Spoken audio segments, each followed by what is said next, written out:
how much warmer you are, how competent you're trying to sound, they're also going to mirror that. So do you try to set the tone and just kind of stick to it, or do you try to mingle around? So I always say you want to hit the sweet spot.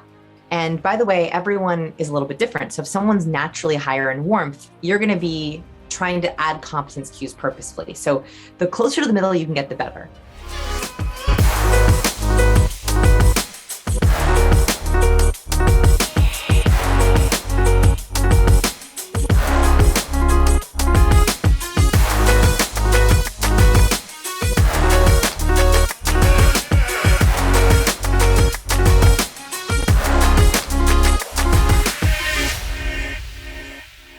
Love to dig into the book, Vanessa. Obviously, as you just mentioned, 2017 was the last book that it came out, and you were already working on Captivate. So right now we're almost nearing, well, let's say 2022, and been 5 years, right? So like, obviously you had a toddler and everything, but like, talk to me about the process of now coming in with this new book.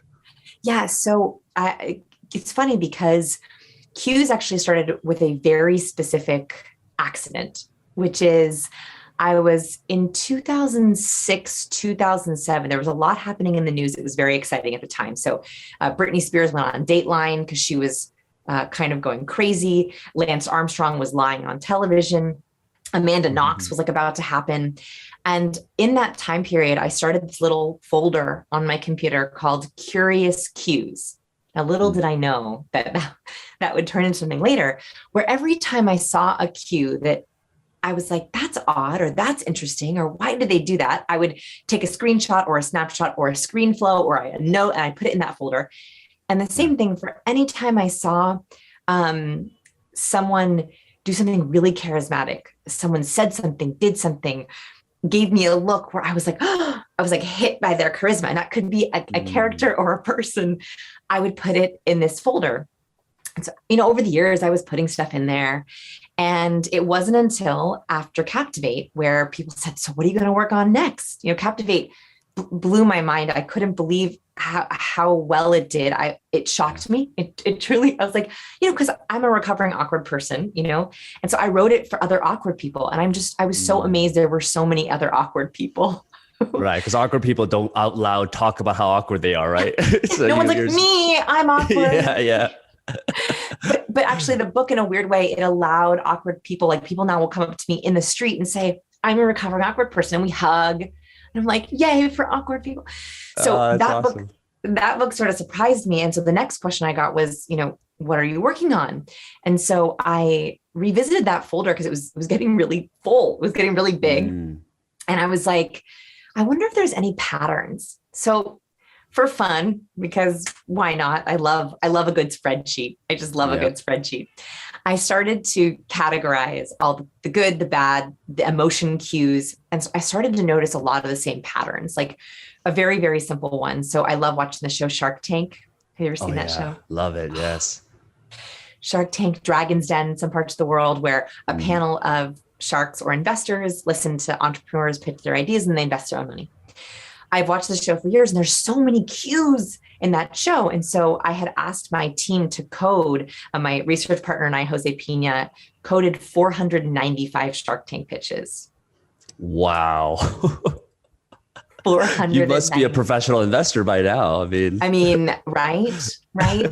And he was looking for cues. He was looking, I was like, there is something here. There is some patterns with why all these ideas are pretty good, right? Everyone who gets to Shark Tank, no one's, has a horrible idea. They're all pretty good. Why is it that some, like right away, oh, this is going to be good. And all the sharks are like throwing their money, and others, all the sharks are, I'm out. So he started to categorize the cues. I had some hunches. So we were looking at everything from hand gestures to first impressions to eye contact to verbal things. Like and we noticed a couple of things right away. So one, we noticed that Kevin steeples. Have you ever seen the steeple gesture where he touches his fingers together? And he often holds this pose, but when he's really like thinking very carefully and doing math in his head, he's a tapper. He'll kind of tap. And we started noticing all these other cues. And so I was like, there is something here. And so that was the birth of the idea for cues was, is there a system to the tiny signals that we send to each other?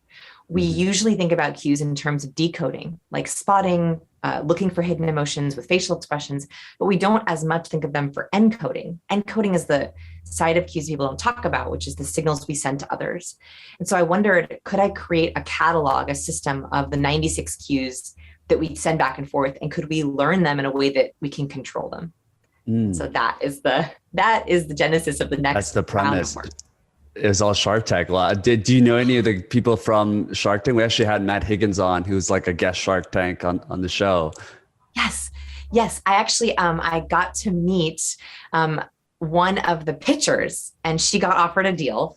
And so I was able to talk to her sort of in depth about what happens. Because remember that we're only seeing a very shortened version of the pitch, which is almost in a way more helpful. And she actually said that they don't let you practice very much. So what you're seeing on there is very real. Like they don't let you do retakes. So that made me feel even better about sort of the cues that we're seeing, and that they don't let them do retakes or practice takes or anything. So what we're seeing is a shortened version, but still a lot. And they pull out the juiciest ones, of course. I think there's a lot to learn from that, because I think most people who are my recovering awkward people, or even my folks who are brilliant, strategic, creative, but can't get buy-in on their ideas. They feel underestimated. They feel stuck. They feel like they're overlooked for opportunities. I think it has very little to do with their book smarts, their technical smarts, the actual content of their ideas, which is proven by Shark Tank. It actually has to do with the cues they're using to share those ideas. And if we can just fix those cues, we're overlooked less. I think our potential is hit more. Now, I know some people are probably thinking, like, what is a cue specifically? I think you touched on it a little bit, tiny signals, and maybe some people think about it as just like a physical action, but there's obviously other cues categories. So I'd love to kind of get an overview about that. Thank you, Sean. That's why you're such a good interviewer. I'm talking about cues and I haven't even defined them. Oh, okay. Yeah, let's go to it. Okay, so a cue is a subtle but powerful signal that humans send to each other, and they are broken down into 4 different categories that I use. So nonverbal, our body language, our voice tone, our voice and how we project and portray our voice, our volume, our cadence, our pitch, our verbal, of course, the words that we use in Slacks, chat, email, text, and in-person phone. And the last one is imagery. So the colors that we wear, the kind of jewelry that we wear, even down to the kind of headphones we use, with what's behind us, our background. That's all a big part of our nonverbal, our brand, our cue brand, how we're coming across to others. Interesting. Got it. So even the cues that you've presented yourself on Zoom today, the red colors, the red lipsticks, the global maps. I mean, what is the cue you're trying to send over there? I'm curious. Okay, exactly. So luckily, I think that the biggest problem is that we're missing opportunities. We're not using our cues to help us, or we're sending misaligned cues. So we can use our cues to answer questions. So for example, my background, right? So I picked a world map. I have pins in all of our favorite places. I have some heart pins in the places that I've lived with my husband. The reason for this is because the biggest question that I often get is your book in other languages? Are cues universal? Does this work for my culture? And so I switched my background to be a world map because it, in a way, answers that question ahead of time. The moment I put this map up, I started getting that question less. It was like an immediate answer to the question. Sometimes I'll even rotate my background to have teaching aids behind me. So I'll have, you'll notice in some of my YouTube videos, I'll have serotonin, oxytocin, and dopamine. And that's because I know that I can come across as highly warm. So one of the things we can talk about also is the science of charisma. There's a formula to charisma: warmth and competence. And so in human interactions, 82% of our judgments of others are based on these 2 single traits: warmth and competence. And this is incredibly important research from Dr. Susan Fisk from Princeton University. And so I noticed that in a video, I will come across as highly warm. I'm a smiler. I'm a hand gesture user, right? Yeah. I lean in. I laugh at my own jokes. So I can come across as highly warm. And so one way that I balance out my warmth with competence is using competence cues. So when I add the science behind me, literally molecules behind me, that balances out my warmth cues that I'm sending with my body. So you can also use cues to balance. How about you? What Got it. about your background? Do you ever think about what's in the background of your videos, your Zooms? Now I'm going to just based Yeah. on how you've broken it down. But I'm curious for someone that maybe are listening that just doesn't have all of the research and the experience that you have. How can someone analyze? Like you discovered it very well, like that you were more, you come across as more warm, and versus the other way around. And how can people self-analyze themselves to know where they fit in? Love it. Okay, so there's two ways that we can do this. The first is with our verbal. So body language can be hard to guess, right? That's why I have to have a system for it. But verbal is actually much easier. So when we talk about the two categories, warmth, trust, likability, friendliness, openness, collaboration. The other side is competence, power, capability, productivity, efficiency. Those are the two categories that we're always looking at. So basically, when we first meet someone, when we see someone on video in a meeting, we're trying to decide, can I trust you? Are you on my side? Do you like me? And can I rely on you? Are you smart? Are you going to do what you're going to say? Is what you're saying true? So those are the two questions we're constantly trying to answer about someone, not just in a first impression, but all the time. So what you want to do is send cues to immediately answer both those questions as quickly as possible. So the way that you assess, if you're doing that already, is with what I call an email audit. You want to do an email audit, Sean? Ooh, Should we do it? yes, I would love to. It's really hard to just guess. So I like to do this really in a quantifiable way. So here's what I want you to do. You can pause this video or you can do this afterwards. I want you to go into your email sent folder and I want you to look at your 10 recent most important messages. So this isn't like the little emails you send checking in on someone, maybe to a boss or a client or a family member or a friend, 10 important emails. And the more varied they can be, the better. So hopefully not all the same person. Sure. Either print them or save them on your desktop. And what I want you to do is count the number of warm verbal cues and the number of competent verbal cues. This is going to show you what cues are you using when you're trying to send important messages to others. Now, warm words are any words that give you any of those warm feelings. Trust, the warm and fuzzies, connection, openness, collaboration, smiles. Emojis are warm. So any emoji that you use that counts as one warm word. So a heart, a smiley face, that's one warm point. An exclamation point, one warm point for every exclamation point. Okay, so if you use 3 exclamation points, that's 3 points in the warm column. Okay. On the competent side, these are words that are getting things done. Efficiency, capability, facts, also any percent, number, or data, that's going to be a point in the competence column. Got it. So if you do this, right, you'll do this hopefully with all 10 emails, one of two things will happen. You'll easily be able to identify, oh, wow, I'm using a lot of warm or I'm using a lot of competent, or you'll find no warm or competent words at all. And you'll notice that your emails are sterile. They're all very dry to the point. There's no emotion words. There's no words that trigger or stimulate anything. Both of those are very interesting because when we think about warmth and competence, people who don't signal enough, don't have enough warmth or competence cues, we call them they're in the danger zone. When we're with someone who doesn't signal enough to us, we end up being curious, and that goes to scrutiny, that goes to judgment, and that goes to skepticism.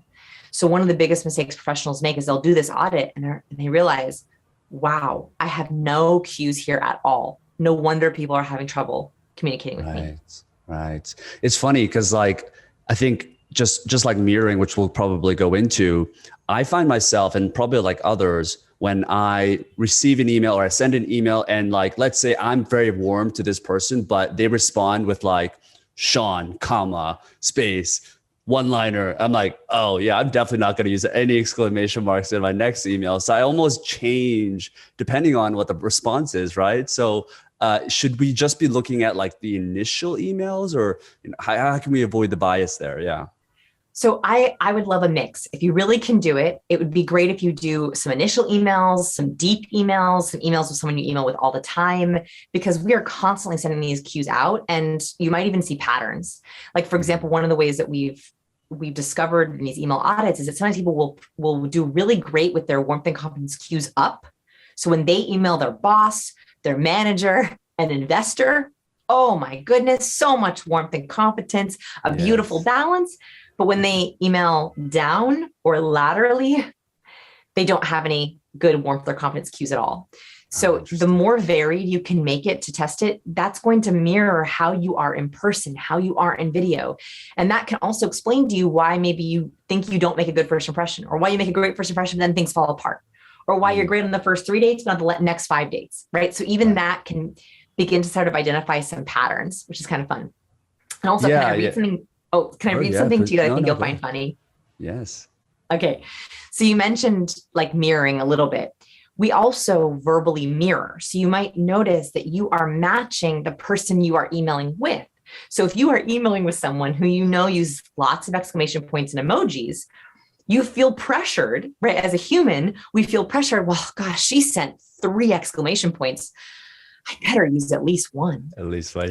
Yeah. Okay, so this is so funny. So you know the blogger Tim Urban? Yes. Yes. Okay. So Tim Urban, highly competent. So Tim Urban, I love Wait But Why, his blog, highly, highly competent. He sent out this tweet and it got 68,000 likes last time I counted, 525 retweets. Are you ready? Tim Urban said, I spend a lot of time deciding which sentence in the email is going to have to take one for the team with the exclamation point. Meaning, and there are certain people who are very high in competence, it is physically painful for them to use emojis and exclamation points, right? If this is you, you're like, oh, I have to just sacrifice it. And that is a natural instinct, knowing, this email is too competent. I better add some warmth. I got to add some warmth somewhere. And so we have this natural instinct to not only mirror and match, but also we know we have a sense when we're out of balance. The funny thing is, so Tim Urban sent this tweet out, okay? And in response, a highly warm person, the opposite, wrote what happens to warm people. So here's what highly warm people think. I always start with an exclamation point after every sentence, then realize, wait, they can't all have exclamation points. I sound like a lunatic. Then pair them back one by one until only a single exclamation point remains. That is a highly warm person. So if you're the kind of person, which one are you, by the way, Sean? Do you know which one you are? I feel like I'm a bit of the mixture of the both, but I lean one towards the other depending on who I speak to. So I'm like a chameleon in some sense. So that's very highly charismatic. So here's the problem, and here's the gap that I talk about a lot in cues, which is highly charismatic people have the perfect blend of warmth and competence. They're able to dial up into warmth when they need to stimulate warmth and collaboration and trust, and they're able to dial up into competence when they want to be productive, efficient, capable. Yeah. If most of us have a mismatch or an imbalance, most of us are higher in one of those or the other. So if you're higher in warmth, you love using emojis. You're typically people come to you and they spill their life story. They're always telling you all kinds of things. You prioritize being liked. That can be difficult because if you have too many warmth cues without enough competence cues, people overlook you, people dismiss you, people ignore you, people interrupt you. On the other side, you have highly competent people. I love working with engineers and people who are very technically minded. They are off the charts in competence. Their problem is that they are seen as very capable, very credible, very dependable, but people say they're hard to talk to, cold, intimidating. And so they struggle to get buy-in because people don't trust them. People feel like, I don't know if he's on my side. They don't get invited to after work happy hours. They often feel like they're carrying the burden or the load on the team because they're trying to get everything done. So the sweet spot here is making sure that you're able to hit both of those, being highly warm and highly competent. And what's funny is this affects every aspect of our communication down to the exclamation point.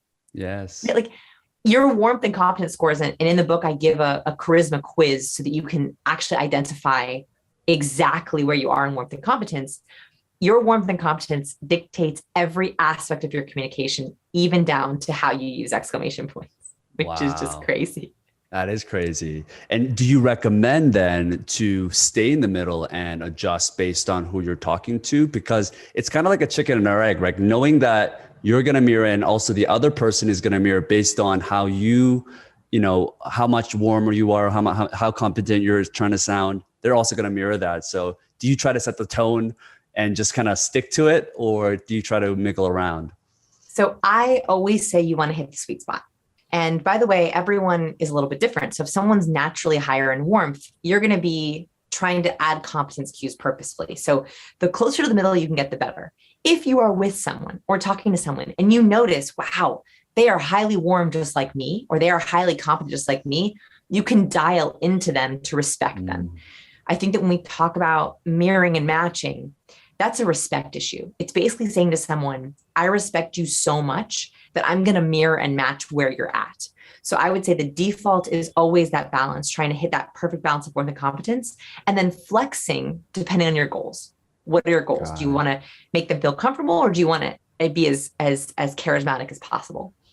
Got it. Got it. Now, I'm always curious because last time we spoke, when we were talking about Captivate, you had some of the most like fascinating research processes. Like you were talking to me, you're discovering like breakdowns of alpha males. And I think we were talking about like being in a treadmill and like going up to a random guy. So like your research process is always fascinating, and would love to kind of dig into that. And I'm more curious to know, like, what are some of the things that maybe you had a belief about that after this process of researching through cues that you no longer believe, or you were maybe surprised by? Yes, I love the belief challenging questions. The great thing is that in the last few years, I realized that the more data we have, the better, right? So a lot of my early work was with smaller groups, which is great. It's great for qualitative analysis. Now we're trying to go after some of those bigger numbers. So 495 Shark Tank pitches, right? That's a lot of data, or big surveys. I think that one of the things that I was really surprised about is we have a big facial expression test where we have people look at facial expressions and then answer which facial expression I think it is. And Dr. Ekman has researched that there are 7 universal facial expressions across genders and cultures and races. When people make these 7 faces, it means the same emotion, even though the words are different in different languages. And so I was curious, which are the easiest faces to identify and which are the hardest ones to identify? You would think if there are these 7 universal facial expressions, anyone could spot them. We would all know what they are. Right. And so we started this quiz, and I think we have over 30 to 40,000 people who have taken it, which is a huge amount of data, right?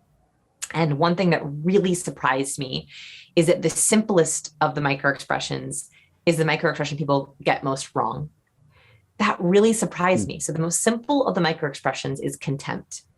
Contempt is the most misunderstood microexpression. It's a smirk or a one-sided mouth raise. So if you raise one side of your mouth, oh man, yeah, you know what I mean? Yeah. That little smirk, this is what just shocks me, is people tend to think that smirk means fake happiness or, yeah, everything's okay. You'll notice thousands of LinkedIn profile pictures have this one-sided mouth raise smirk. Yeah. But actually this smirk is a sign of disdain or scorn. Specifically, it's a signal of better than. And this is a study I talk about in Cues, which was done by Dr. John Gottman. And he found that when couples, so he was studying couples and why do couples get divorced? And he wanted to know, was there a predictor of why some couples stay together and why some couples get divorced? So he brought all these couples into his love lab, and he tested them on a variety of different variables, from reading their body language to IQ tests to interviews. And he found there was one single indicator that a couple would get divorced. And it was so accurate that he could watch a silent video of a couple talking and tell you with 93% accuracy if they would get divorced. What? And it is contempt. That if a couple is talking and he's watching the video and he notices that one of the members of the couple shows contempt towards the other, with 93% accuracy, that couple will get divorced.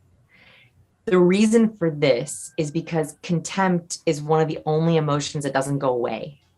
So of the 7 microexpressions, happiness comes in a burst and then it fades. Anger comes all at once and then you calm down. Fear comes, then you self-soothe. But contempt is an emotion that if it's not addressed, it sits and it festers. And so in a relationship, work relationship, romantic relationship, social relationship, if you feel contemptuous of the other person, if you feel better than, like you disrespect them, and that's not addressed, it grows and it grows and it grows. And that's why at the end of a very bad marriage, you have couples that can't even look at each other in the eye. And so I share this because that one little cue, that contempt microexpression, is really powerful for decoding and encoding. One, If you see contempt on your partner's face, on your colleague's face, on your friend's face, on your investor's face, you want to immediately say, is everything okay? Let's back up for a second. Let's pause. Any questions? What can I do? Like, that's a window, that's an opportunity to fix something, right? And then encoding is make sure that in your profile pictures, in your pitches, on your video calls, go watch a recent video call and make sure you are not accidentally showing contempt. So a lot of us, you're saying, are just subconsciously doing this without even knowing. And does it mean contempt most of the times when someone is smirking? Okay, so should we get into the deep science on this? Should we go deep on it? Yeah, let's go deep. Okay, so it's a really good question because there are two ways that we show facial expressions or emotions. One is contempt. However, we don't always know where that contempt comes from. So for example, you might watch yourself on a video call or watch, let's say someone else, let's not make it personal. Let's say that you see someone on a video call and they show contempt, right? They flash a one-sided mouth raise on the other side. Right. And you go, oh, they hate me. But they hate the person that's talking. Yeah. We don't know the source of the contempt. So it could be contemptuous of the person talking. It could be contemptuous of the news they delivered. It could be that they're really hungry and they're contemptuous of that. They could have had a self-hatred thought. Right. So you even have people who have a lot of self-hatred, a lot of pessimism, a lot of depression. They will show more contempt, but it has nothing to do with other people. It's their own. It's a manifestation of their own internal feeling. So when you're looking for contempt, it's not one and done. It's, they just showed contempt in the part of the meeting where Sarah was talking and we were talking about budget. I wonder why. Is it Sarah? Is it the budget? Is something at home? I'm going to keep watching.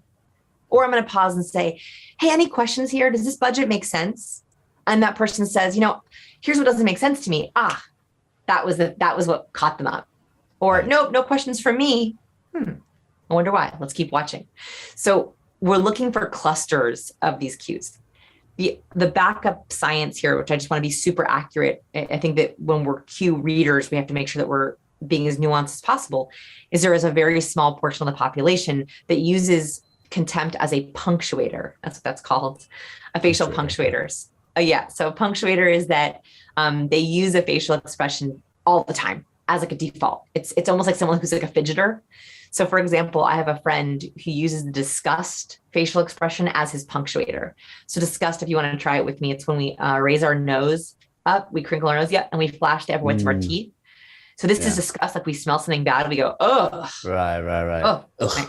Yeah. So it's a very negative expression. So you'll see this oftentimes when you ask someone, so, what do you think of the new girl? And they go, oh yeah, she's pretty good.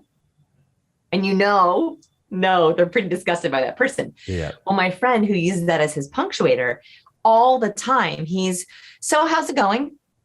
Oh, good. All the time he's in that disgust facial expression. So for him, I know that's his punctuator. It's very, very deep science there, but I think it helps us be more accurate. Yeah, I love it. Well, speaking about kind of these subconscious things that we do in pictures, obviously the last time, you and I spoke was 2017, and with the pandemic and all these things, everyone's on their mind in terms of online dating and what photos are going to be showing up and how they want to look. Like it's the central topic, right? That most people have met and are continuing to meet. What are some of the things that people can do listening today, the single folks that are trying to put themselves in the best light, or maybe like not overdo it either, so that the reality meets what actually shows in photos, which is also another problem in online dating. Talk to us a little bit about kind of the things that you've researched or learned about online dating photos. Oh man, there's so much juicy research on online dating because it's a really easy thing to study. So there's actually some really great research out there. Here's a fun one. I'll start with the fun one, then we'll go to the serious ones. Okay, so the fun one, I put this one in my book because I just had to. My editor was like, Vanessa, I was like, this is so amazing and funny. One research study, yes, there was actually a research study that looked at men, heterosexual single men holding cats. Because the hypothesis was that if you hold a cat, do women, these are only heterosexual males, do women perceive that man as being softer, right? Is it a warmth cue? That's what they were looking for. So can you guess, Sean, should a heterosexual male hold a cat? Is it warm and fuzzy, or is it not so good? What do you think? Oh, I mean, I noticed you didn't include dogs in there, but I did not include dogs. You did not include dogs in there. So No. my intuition would say dogs are generally warm and fuzzy. So cats, yeah, I guess not. But I would imagine most people would say that it's a warm and fuzzy thing, right? So you are right. Most people think that it's warm and fuzzy, but you should never hold a cat. Ever. If you are a heterosexual male, do not hold a cat. Even women who like cats don't like a man who holds a cat. Really? Wow. This is according to one research study. But the reason why I like these kind of things is because it shows you the power of a cue, right? So if we are looking at someone's profile photo really fast, our brain is trying to take in as many of those cues as we possibly can. So it's not just your face and your body and what's behind you and what you're holding and your clothes.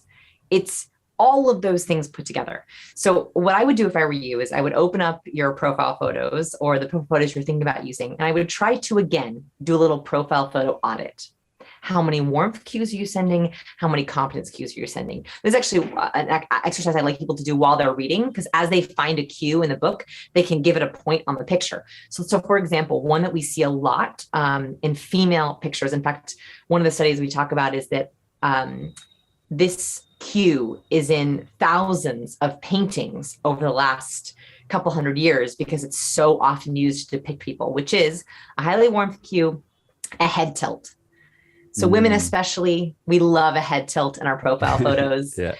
Whenever I look at my friends' dating apps, I love looking over the shoulder of my single friends and just trying to help them pick cues. Woman after woman is always with their head. Yep. Why? Why is this so? So a head tilt is a universal cue that we do when we're trying to hear something better. So if I were to say, do you hear that? Like, do you hear my daughter yelling in the background? Right. I'll go. You tilt your head up, and that's because logically this makes sense. We want to expose our ear. My hair then falls away from my ear, so I have less blocking it, so I can take in as much hearing as possible. So we recognize the head tilt as a universal I'm listening cue. And what do we want most in a partner? To feel like we're being listened to.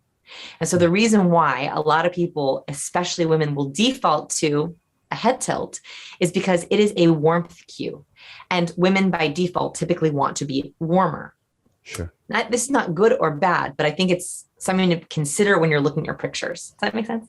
Yes, for sure. Yeah, I do notice this. Like a lot of mostly girls, right? Yeah, I don't see a lot of guys doing this for sure.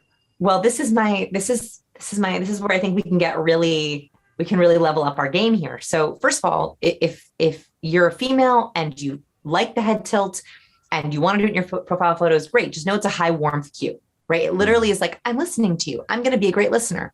I am warm to you. So just be aware of what you're sending if you want to do that. For men, and by the way, the degree of the head tilt is important, right? Like the farther over that I go, the more ditzy I look. This. Yeah, yeah. Right? So if I were to have my head tilted all the way over, I am higher in warmth. The less I tilt, the less warm I am until I'm back in equal. Right? It's literally a degree. If you were to see a girl who had her entire head exposed, especially laughing with an open mouth, yeah, right? That's the ultimate. She is really high in warmth, all the way warm to ditzy. Right? We worry, right? We go all the way. Got it. Wrong angle to use on LinkedIn. Exactly. Exactly what the cues you use in your dating profile should be totally different than your LinkedIn profile. In fact, those should be very different pictures. They should be different pictures. Yeah. For men, a head tilt is a great back pocket secret cue because it's a warmth cue. And a lot of men are overly competent in their photos. They usually will do their head straight, usually not smiling, kind of like a smize, right? Serious. If they had their guns showing, maybe their closed body with their gun showing, maybe they're not even making eye contact, but looking off into the sunset. Yeah. High competence,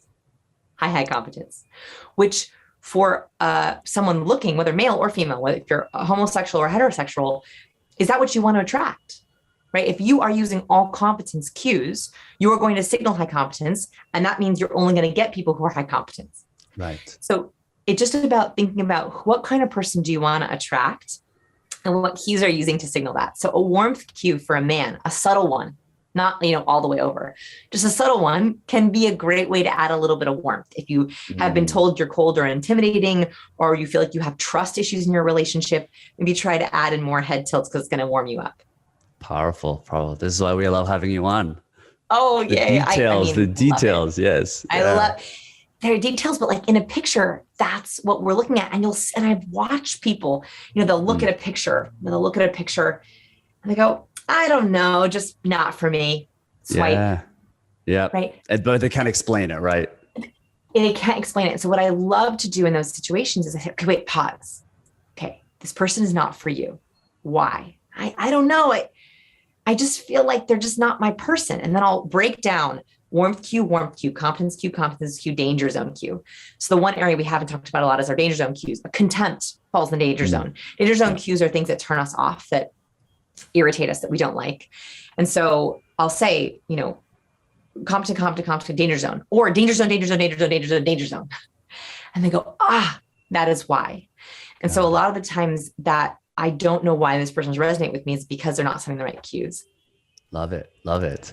Yeah, I think it goes same for the charisma, which is the other way around. The positive side of like, oh man, like I don't know about something about this person, this girl, this guy. They've got the chutzpah, the X factor, but I just can't explain it, And I love that you're able to break it down to the nitty-gritty science, I mean, it's funny because when you ask people to think of the most charismatic people they know, immediately people can think of the person, right? Like they can say, like my best friend, my mom, my boss, my teacher, immediately. But when you ask them, what's charisma?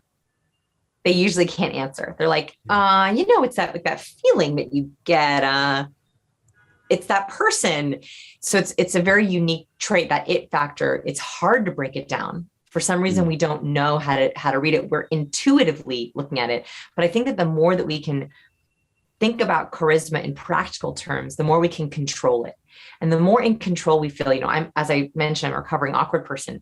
I used to feel very out of control in social interactions. I would go on to video meetings, or I'd go into negotiations, or I'd pitch myself feeling scared because I didn't know what to do with my hands. I didn't know how to use my voice. I didn't know how to come across in the way that I wanted to come across.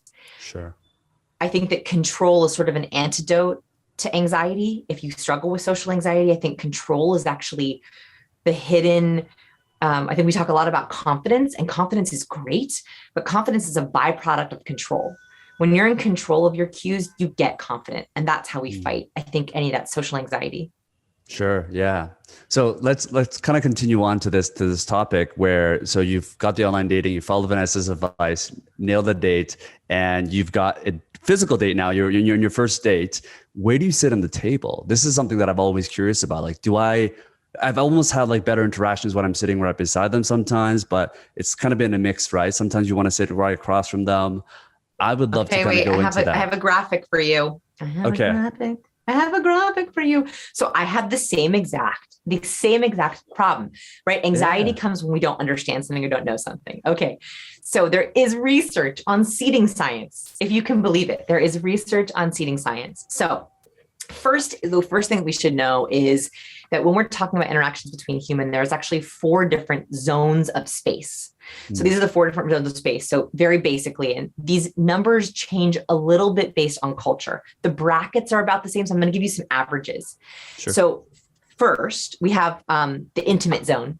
The intimate zone is 0 to 18 inches apart. So 0 to 18 inches apart is about here. And that is because when someone's in your intimate zone, you can basically smell their breath, right? Like if someone's in your intimate zone, you're probably going to go in for a kiss. Right. So that's why it's called the intimate zone, is because you're very close, you're making lots of eye contact. And it's usually where we're in pre-kissing mode. So 0 to 18 inches is the first zone. That's the intimate zone. The second zone is the personal zone. This is about 1.5 to 3 feet away. So leaving the intimate zone about 3 feet away. Then there's the social zone, which is about 6 feet away. That's where we've been social distancing, right? Like just far enough. And then beyond 7 feet is the public zone. Why are these important? That depends on where you sit. So if you want to create intimacy with someone, you want to be in a seat that is closer to them. Not too close, right? Like, by the way, I think this is the secret reason why at bars, when people are sitting right up next to each other in bar stools, they become immediately close. This is why you spill your life story to the person sitting next to you at a bar, is you are forced into intimate zone. I literally, it's like a byproduct of our space. It's the same reason why loud bars and nightclubs work so well for creating intimacy. Why so many people go home after them is because it's really loud. So what do? What was that? Right? Like the moment it's loud, you lean in. And if you've noticed at a loud bar or nightclub or networking event, you're in someone's intimate zone talking into their ear, basically. Right. And that intimate zone creates a sense of intimacy. So the first thing I want you to think about for seats is, what kind of intimacy do you want to create? If it's a slow grow, right? If it's like, we're just getting to know each other, she or he has been in some hard relationships, maybe that 3 foot is great, like across the table or corner to corner. If you are like, no, like we're really hitting it off, I want to get close and I want to get close fast, like consider sitting next to each other at a bar. Consider sitting next to each other in a booth. Consider sliding your chair over to sit closer to them. The second thing to consider is angles. So when we are with someone and fully aligned with them, our body is also fully aligned with them. So you'll notice that people tend to angle their toes towards their crush. Yeah. So this is anecdotal. I don't know if I mentioned this in the last video, that when we really like someone, even we're tuned to our boss, like we're really the most the VIP in the room, we will subtly angle our toes towards that person just because our brain is sort of on them. Yeah. So the thing to think about is, wherever you're sitting at the table, you want to try to angle your body, your toes, your torso, and your head so that you're in full parallel lines with theirs. Yeah. That is a way to literally show someone, I'm on the same page as you. I am so aligned with you and so into you that I literally want to stand as you stand. I want to sit as you sit. It's less about mirroring and more about alignment, that parallel, those parallel lines. So wherever you are, make sure you try to get parallel. Got it. I have a diagram for business seating, but I don't think we're talking about business seating, but it's also critical to think about where you want to sit around a conference table too. That's also a very important aspect of meetings. Yeah. Well, let's get into that. I mean, I actually just had one question around the dating aspect, because I've heard that for when guys interact with guy friends, like guys don't always kind of sit face to face. They like to sit side by side and like, that's right. Like, what did you do? And that's just a little bit more comfortable. But is that actually hurting them when they're in a date with someone that you're trying to pursue romantically? Yes, exactly. So the reason why two friends, male, female, often will sit next to each other in a car, at the bar, walking down the street, and they're talking like this, is because they're not going in for a kiss. They're not trying to create. So, like, when we're on parallel lines, it means we're trying to get intimate, right? Like that's kind of what we're trying to say to someone. And so with friends, it's okay that you're not going to be physically intimate. You're trying to be emotionally intimate. So it's okay that you're not totally aligned, as long as you're not across the room yelling at each other, right? You're still in each other's personal or social space, which is still okay.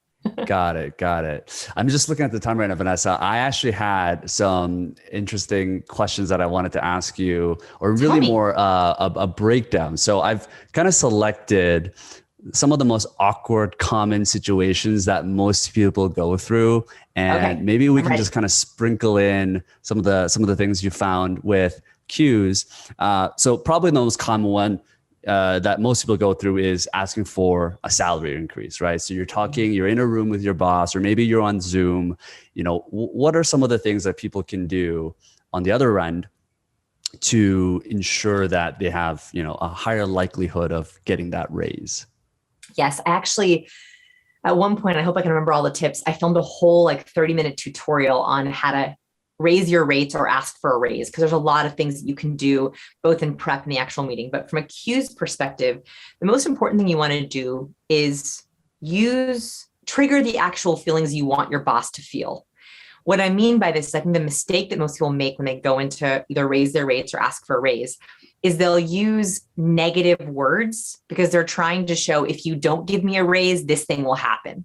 So not threatening exactly, but they'll say something like, I love working at the company, but I've really felt overworked. It's been a really tough year, and, I want to stay at the company, but I just don't know if, I'm feeling a little disengaged. And so one thing that's really important to me is I want to talk about our compensation package.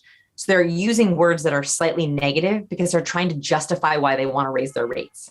Right. But I actually want you to think of, or they'll use really, really positive words, which is good, but they're all focused on their own feelings. So I've been working really hard. I've been working lots of long hours. I feel like I'm giving a lot to the company. So they're using a lot of positive words that are for them. What I want you to think about is, what feeling do you want your boss to have to feel empowered to give you the raise? And this depends on your company. So if you know that your company is in high, fast growth, like some companies over the last few years are just growing like crazy, then you would want to stimulate that growth, right? You want to use all those growth words. So we've been, killing it. It's been amazing. We've been growing so fast. I love the trajectory of the company. That way you're reminding your boss of all the things that are growth related, lots of money, lots of opportunities, and hoping to empower them to make a decision from that place. On the other hand, let's say things aren't going so well at the company, where there's what is everyone calling it now? The Great Resignation, right? Everyone's resigning all the time. And again, the mistake here would be to mention the Great Resignation, right? Because that's going to trigger fear. A boss usually does not want to make or give a raise out of fear, right? You don't want to get a raise. Very few people are going to give a raise out of scarcity or fear mindset. So you don't want to talk about that, but you do want to talk about solutions. If your boss is trying to head up a company that's struggling, they want to hear relief. They want help. They want solutions. So the word you'd want to use for that kind of boss would be, I want to help in 2022. I want to step up. I want to make sure that I'm a leader in this company, that I'm your right hand, that I'm supporting you as much as possible as we keep growing. So you're using solution, relief, together, solve, because what does a boss want? A solution, a partner, someone who's going to help them solve something. So I want you to think about what kind of emotions would your boss want to be in. What I talk about in the verbal section of cues is that the words you use are often contagious. So if you show up to a meeting and you're saying, "Oh, I've been so stressed, just been so busy, man, it's been rough. What a challenging time." Those words trigger all of those feelings of stress and problem and challenge. And so the words you use really change the emotion of the other person you're with. Yeah, no, I totally agree. And it's like you mentioned partnership, right? So your boss, trying to get your boss to make a decision out of fear or loss aversion is maybe like slightly okay for you in the short term, but it's just going to hurt that long-term relationship because they're going to have resentment over that, the continuation of that, right? Especially if he did end up giving you a raise after. And they'll be stingier, right? Like no one makes generous decisions. They've proven this in the lab. We are not generous when we feel afraid. We are not generous in scarcity mode. And so they might give you a little bump, but it's coming from a scarcity place. So they're going to be stingier. Got it. So the second one is the approach, right? So you're on this other side of the street and obviously, COVID times and everything, but the most awkward thing that I've found is like you're waiting for the traffic light to hit, but you're both on the other side of the street, but like you don't know like when to wave, you don't know like when to make eye contact or smile because you don't know if that other person is looking at you or not, or sometimes they're looking down because they don't know either. Like what is kind of the rules for something like that? Or if there isn't really any rule, I'm curious to know, like when you do approach someone that you don't know, is it better to approach them from behind, the side, the front? Always the front. Always the Always front. the front. We never like to approach from the side or behind, especially if you're going to physically touch someone, right? Like if you're physically touched like this, it's like we want to whip around and see who that was. So even like doing that wide circle around someone, even being like, hey, good to see you. Right. Even angling around towards them. And I'm a big fan of like, if I know someone sees me, I'm always the first greeter. Like I have taken it. I've decided in my life, I would rather risk being, it's like, I would rather risk being the first greeter and having them not see me than not greeting and having it be awkward for the next 5 minutes. Right. That's true. So, right. Like you got to make that decision. What's your risk? And I would much rather be like, hey, they didn't see me. Hey, they didn't see me. Hey, oh, they saw me. Hey. Right. I would much rather do that than I'm just going to wait. Are they looking at me? Are they looking at me? I'm not going to say, oh yeah, hey, no, I know, I saw you. I wasn't sure if that was you. Awkward, awkward, horrible, awkward, awkward, awkward. You're Yes. recovering. Right? Like you got to choose your risk there. So I would always rather be first grader. So I'm like I'm a big waiver. Like I'm a big waiver. Like I'm always hands up. Right. No matter where I am, bar, networking event, street, I'm like, hey, Judy. Hey, Sam, good to see you. My husband walks through the door. Hey, babe. Like I'm always first greeter. And I think that by the way, that there's a lot of science. We talked about this in our last interview. We love to see the palm of someone's hands. We love palms. Palms are like the underrated part of our body. When we see a palm, we know they're not concealing something. We know that we're being acknowledged. We know that someone's being open, right? We hate a fist, right? So instinctively, we do not like seeing fists. That's why when we see a fist with someone, we're like, oh, they look so closed and angry. It's because it shows that I'm white knuckling. So it shows I have tension and anger.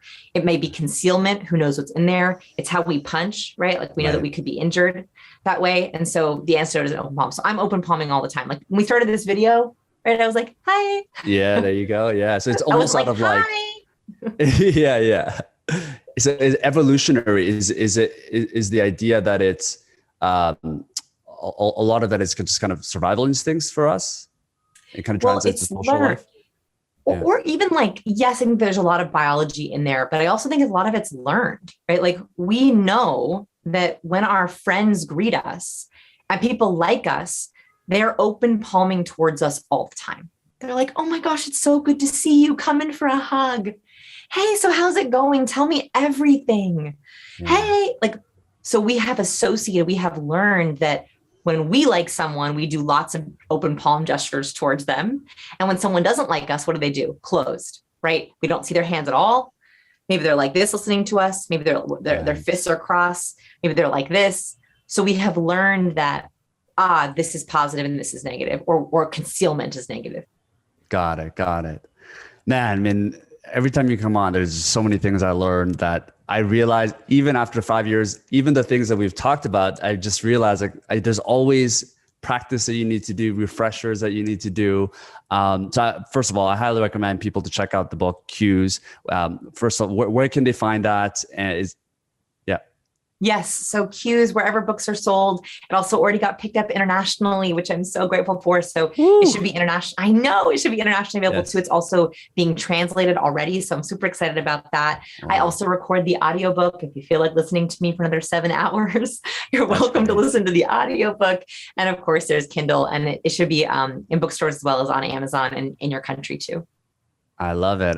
Now, as a final question, I'm just obviously, like, I could talk about this for hours and hours, but is there a specific cue or something that you just feel most people listening to this today can take away to help create a positive, lasting impression in their next interaction, or help them with their careers or social life, dating life, anything that we didn't maybe touch on? Yeah, I'll give one that's very current to the time.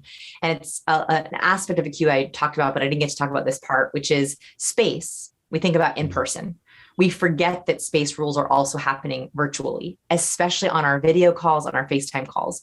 We are video calling now all the time, not only meetings, interviews, negotiations, but also FaceTiming and video calling on dates, right? Like sometimes that's our first impression on video. The same space rules apply. So right now I made sure, so I'm standing on a piece of tape because I know that the distance between my nose to this camera is more than 18 inches.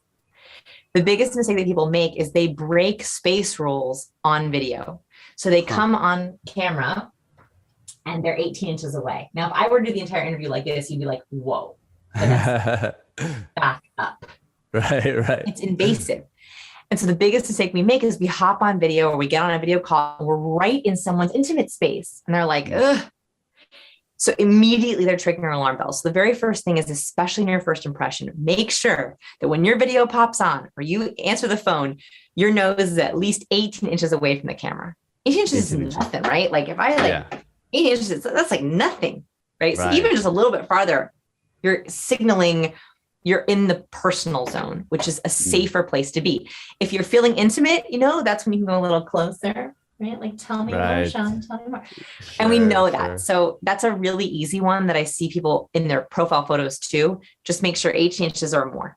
18 inches or Right. more. Because on camera, it also has a different distance, right? So like, I'm wondering now if I'm too far away sometimes. You're perfect. You are perfect. This is like a good, okay. This is a good measure. Okay. It's also because Got it. I can see the top of your body. I can see if you're making gestures. So you'll notice also, like, I make sure that the camera hits right at my waist so that you can see most of my gestures. So the other reason secretly I want you to be more than 18 inches apart is that people can see your hand gestures. Beautiful. Beautiful. This is very helpful. I guess people can just take a snapshot of this, of our angles right now, and just see, this is like the right distance to make. So awesome, Vanessa. I really appreciate you coming on again and just sharing so much valuable insights, research that you've done, spending over 5 years, trying to research this book. I can't wait for people to check it out, and love that it's already being translated, because I think more people around the world needs to hear it. How does that work with the audiobook, by the way, when it's translated? Is someone else read it, I guess? Yeah, they hire other actors to read in the other language, which is crazy. I love it. I love it. Crazy. But I'm so best grateful. of luck. This is amazing. I'm so grateful for all your support with my work over the years. Thank you everyone for watching and being willing to talk about these cues. I think a lot of them are invisible and there's so many opportunities. So thank you for having me. I love it. Thanks so much, everyone.